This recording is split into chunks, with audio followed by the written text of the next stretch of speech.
Good day everyone, my name is Nervaya Omer Cusin from grade 12A at DPOCI. So today I am going to show you my performance task in General Chemistry 2 under Ma'am Asria A. Sulaiman. So my experiment is about the nature of solution, and I prepared some materials like 2 glasses, water, turmeric powder, and the detergent powder.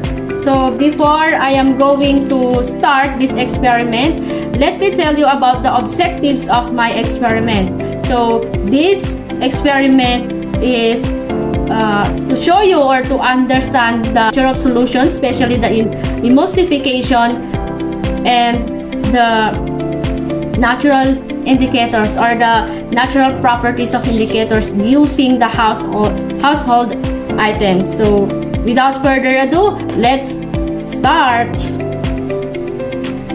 So the materials needed for this experiment is a clear glass, water, turmeric powder, and the detergent powder. So the procedure of this experiment is, first, fill the glass or the beaker halfway with water.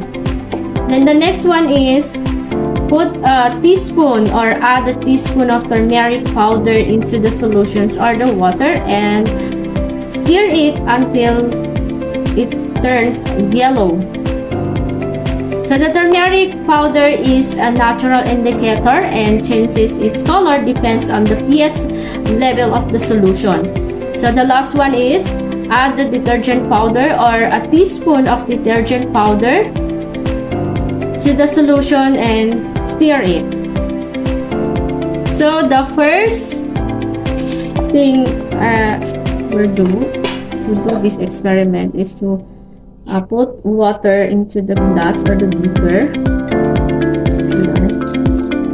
A glass of water. Hindi naman kailangan puno. Like this.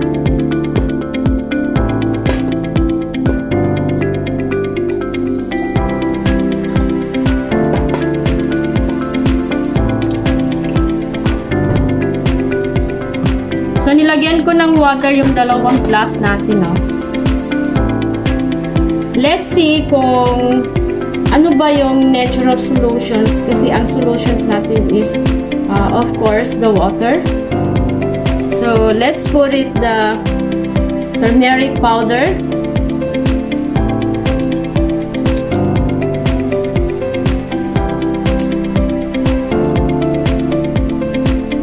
Here.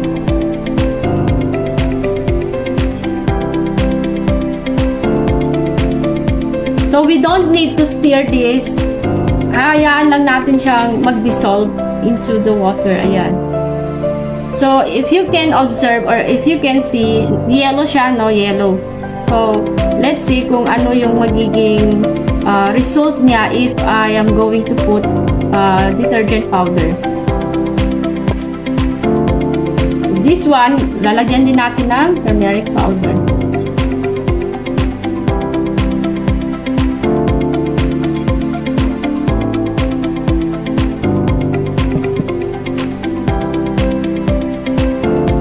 So, if mag-observe tayo, no, about yung pag-dissolve niya, hindi siya ganun kadali mag-dissolve sa water yung turmeric natin. Ayan siya.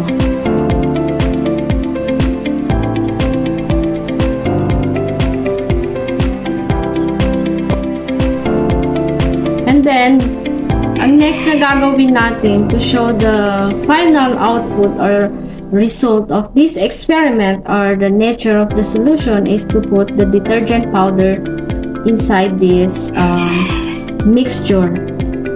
So, by the way, I am using Wings detergent. If you are willing to try this experiment, you can use any detergent powder or any brand of detergent powder. So for me, I choose Wings detergent powder. So let's try the experiment, the nature of solution to experiment using these materials.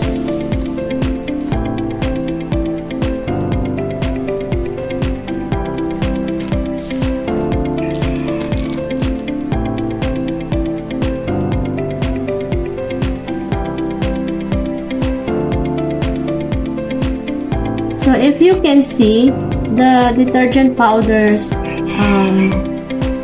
unti-unti siyang nagdi-dissolve with the turmeric powder, no? And then I also observed that the color of our turmeric powder automatically changed from yellow, naging red.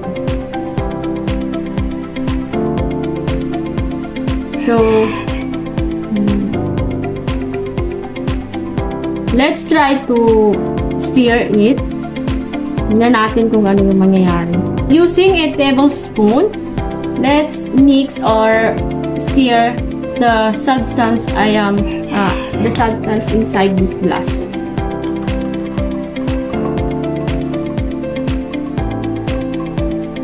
So from yellow color, while nagdi-dissolve yung mga pinaghalo natin sa solution, nung nalagyan ko siya ng detergent powder sa natin, nilagay ko siya sa glass of turmeric powder natin, yung detergent powder. So from yellow color, naging red or orange while it dissolved.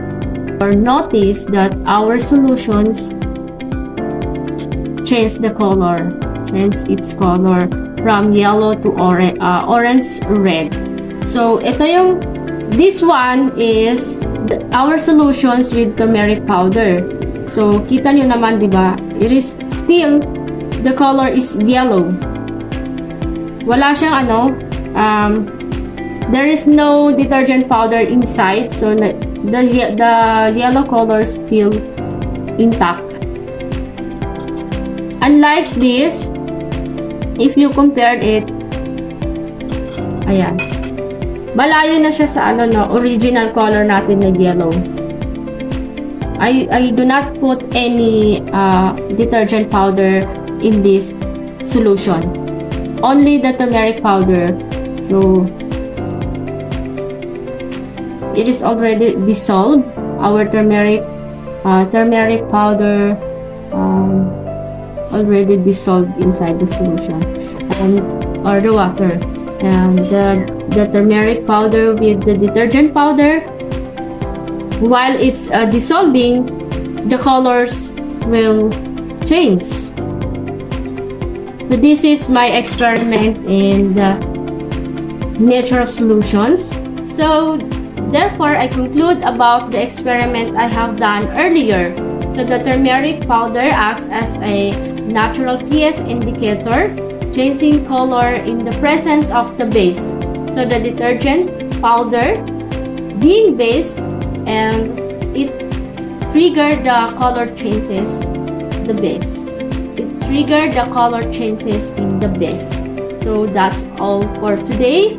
Thank you so much and thank you for watching. This is Narbaya Omer Cuisine and this is my General Chemistry 2 performance task under Ma'am Asria A. Sulaiman. Bye!